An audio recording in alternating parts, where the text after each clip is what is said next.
Halo Madrid, Inadamas. Jumpa lagi dengan Forbes Madridista Indonesia ya. Tentunya di channel kita ini ya, di channel FBMI TV ya, channel yang selalu membahas seputar Real Madrid ya, dan berita-berita menarik seputar Real Madrid tentunya hanya di channel ini ya. Oke, jadi di segmen kali ini spesial kita akan membahas tentang topik terhangat, yaitu kembalinya Ancelotti ya, atau Don Carlo Ancelotti menjadi pelatih Real Madrid di musim 2021-2022 dan kabarnya dikontrak sampai dengan 2024. Jadi Ancelotti akan dikontrak selama 3 musim ya. Semoga di 3 musim itu tidak ada kendala berarti dan Madrid bisa mencapai kejayaan lagi, merajai Eropa ya, dan juga La Liga, serta juga bisa memenangi Piala Dunia antar klub. Oke, jadi sekilas tentang Ancelotti. Nah, kita tahu sendiri ya, Ancelotti merupakan pemain ya dari Italia ya. Dia sekarang sudah berusia 61 tahun ya. Datang dari Everton. Jadi awalnya dia dari Madrid ke Everton, kemudian ditarik lagi ke Madrid ya. Nah, menariknya nih, Ancelotti selama 2 musim ya pernah membela Real Madrid, yaitu di musim 2013 sampai dengan 2015. Jadi 2013-2014, kemudian lanjut di 2014 sampai 2015.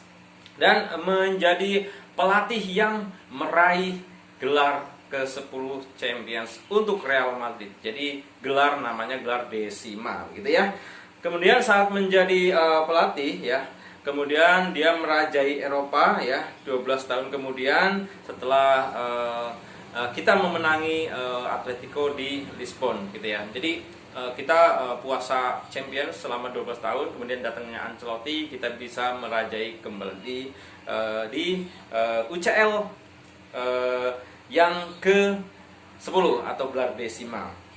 Kemudian Ancelotti ya merebut 4 titel bersama Real Madrid. Jadi selama 2 musim tersebut Ancelotti bisa membantu Real Madrid untuk mencapai 4 gelar. Nah, apa saja? Tentunya ada Liga Champions ya. 2 musim kampanye pertamanya dia juga mengangkat gelar Piala Raja ya, yaitu gelar ke-19 dengan mengalahkan Barcelona ya. Itu adalah prestasi di Real Madrid selama 2 musim. Kemudian dia juga memenangi Piala Dunia antar klub ya. Kemudian ada juga tentang Piala Super Eropa, pada saat itu mengalahkan Sevilla. Nah, itu adalah prestasi Ancelotti selama 2 musim di Madrid ya. Itu ada tadi ya, ada Champions, kemudian ada Piala Raja ya, kemudian ada Piala Dunia antar klub, kemudian satu lagi Piala Super. Oke, jadi itulah 4 gelar yang didapatkan Ancelotti ya sebagai pelatih Real Madrid di 2 musimnya, di mana musim pertamanya di Real Madrid dia membantu Real Madrid memenangi gelar Champions, kemudian Piala Raja ya. Kemudian di musim keduanya dia memenangi Piala Super Eropa ya, mengalahkan Sevilla, dan juga Piala Dunia antar klub. Oke, kemudian selepas dari Real Madrid dia hijrah ke Everton ya, dan pada akhirnya sekarang kita lihat sendiri dia ditarik kembali oleh Real Madrid begitu ya, untuk membantu Real Madrid tentunya memenangi gelar-gelar berikutnya. Dan menariknya ya di sini karena Ancelotti ya punya kedekatan mungkin dengan Arbeloa ya. Jadi Arbeloa kita tahu sendiri dia sangat mempunyai jiwa Madridista ya. Dia punya jiwa Madridista yang tinggi, juga dia mempunyai kedekatan dengan Ancelotti. Maka kabar hangat lainnya yaitu Arbeloa ditarik menjadi asisten pelatih dari Ancelotti. Nah, jadi bisa disimpulkan di musim ke depan Ancelotti akan didampingi dengan Arbeloa, yang tentunya menarik ya. Kita tahu sendiri Arbeloa juga merupakan salah satu pemain yang disukai Ancelotti ya. Selain tentunya ada James Rodriguez ya, yang juga pemain yang disukai Ancelotti begitu. Jadi mungkin dengan bergabungnya Ancelotti dan Arbeloa nanti di kursi kepelatihan teknisnya juga ya. Jadi mungkin banyak masukan dari Arbeloa yang nanti bisa diserap dan bisa diterapkan di Real Madrid, tentunya dengan keputusan Don Carlo Ancelotti. Begitu. Nah, kemudian dengan masuknya Ancelotti ya di Real Madrid kali ini, mungkin banyak spekulasi-spekulasi hangat menarik lainnya, yaitu kembalinya dipercaya Bale sebagai winger ya, karena kita tahu sendiri Ancelotti tipikal pelatih yang suka dengan gaya permainan cepat, serangan balik cepat ya, counter attack. Mungkin Bale adalah salah satu pemain yang juga cocok untuk mengisi pos tersebut, dengan catatan Bale terhindar dari cedera yang sering menimpanya begitu.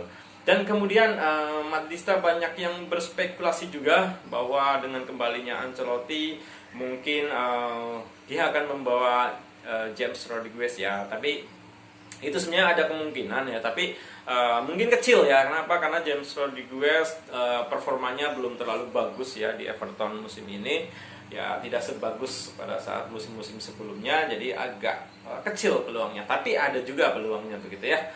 Kemudian mungkin ya kita tahu sendiri bahwa Ancelotti juga sering memainkan permainan cepat ya, Bale tentunya. Kemudian mungkin ada sedikit persaingan nanti ya antara Bale dengan Vinicius ya, tentunya karena Vinicius di musim sebelumnya selalu mengisi pos di winger bergantian dengan Hazard. Oke, jadi itu tentang Ancelotti dan Arbeloa. Nah, kembali ke topik menarik lainnya. Selain Arbeloa yang mendampingi Ancelotti di Everton, kita kupas sedikit ya tentang statistik atau tentang pencapaian Ancelotti ya di Liga Inggris ya, di mana Ancelotti membawa Everton ke peringkat 10 akhir klasemen Liga Inggris. Jadi itu merupakan ya bisa dibilang peringkat yang tidak terlalu jelek, tapi tidak juga bagus ya, karena tidak masuk zona Eropa ya di peringkat 10 ini. Jadi tapi juga aman karena Everton terhindar dari zona degradasi ya, dengan peraihan poin sebanyak di sini ya 59 poin dengan 17 kemenangan, 8 hasil seri dan 13 kali kekalahan. Jadi itulah hasil dari pencapaian Ancelotti di Everton. Kemudian ada yang bertanya-tanya formasi yang disukai Ancelotti itu apa ya? Jadi formasinya mirip dengan Zidane ya. Dia suka menggunakan formasi 4-3-3, di mana ada 4 back, kemudian di lini tengah ada 3 pemain, kemudian di depan ada 3 juga. Nah, jadi bedanya di sini kalau kita lihat Ancelotti lebih suka dengan gaya permainan cepat ya, memanfaatkan kecepatan winger dan serangan balik cepat. Nah, kemudian kalau Zidane kan kita tahu sendiri, Zidane lebih cenderung memainkan ball possession, umpan-umpan ke samping, tengah, belakang, back pass, ke samping lagi, crossing. Nah, itu yang sering diperagakan oleh Zidane ya, cukup bagus juga. Kalau Ancelotti sedikit berbeda di gaya permainannya. Begitu. Oke, kemudian untuk spekulasi lini depan tetap ya Benzema masih sebagai pilihan utama, karena kita tahu sendiri belum ada sosok pemain pengganti Benzema yang mumpuni juga gitu ya. Nah, kabarnya Madrid mungkin ya akan segera melakukan pembelian striker tentunya untuk menemani Benzema. Mungkin ya karena Madridista itu sangat menginginkan sosok Mbappe ataupun Haaland untuk berkolaborasi dengan Benzema. Ya, kita tahu dua pemain tersebut menjadi rumor yang sangat hangat karena mereka menunjukkan performa yang sangat gemilang untuk masing-masing klubnya begitu. Oke, jadi itulah tadi paparan tentang Ancelotti kembali ke Real Madrid ya. Oke, jangan lupa follow terus Instagram kita juga ya di Forbes Madridista Indonesia. Di situ juga ada info-info menarik lainnya seputar berita-berita Real Madrid, dan jangan lupa pantau terus channel ini ya di FBMI TV, tentunya channel yang akan selalu berusaha mengupas dan selalu membahas tentang Real Madrid dan berita-berita menarik dan unik seputar Real Madrid. Hala Madrid, vamos Real. Sampai jumpa di segmen berikutnya.